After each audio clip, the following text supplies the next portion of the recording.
নীলফামারীতে নবাগত পুলিশ সুপারের সাথে সাংবাদিকদের মতবিনিময় সভা অনুষ্ঠিত। আসসালামু আলাইকুম।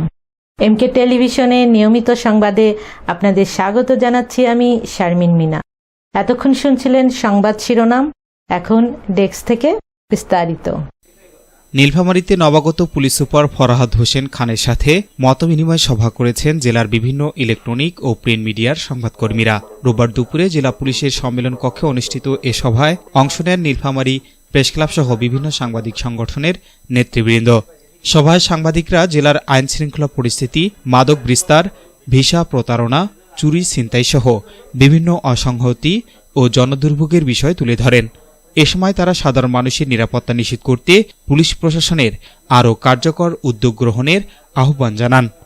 পুলিশ সুপার ফরহাদ হোসেন খান বলেন, জেলার আইন শৃঙ্খলা পরিস্থিতির উন্নয়নে পুলিশ সর্বোচ্চ আন্তরিকতা নিয়ে কাজ করবে।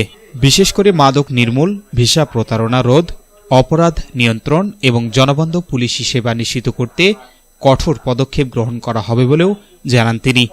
পাশাপাশি গণমাধ্যম কর্মীদের সহযোগিতা নিয়ে একটি নিরাপদ ও অপরাধমুক্ত নীলফামারী গড়ে তোলার প্রত্যয় ব্যক্ত করেন নবাগত এই পুলিশ কর্মকর্তা।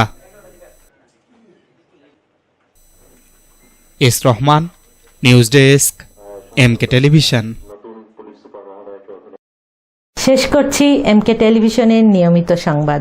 এতক্ষণ সাথে থাকার জন্য আপনাদের সবাইকে অনেক অনেক ধন্যবাদ।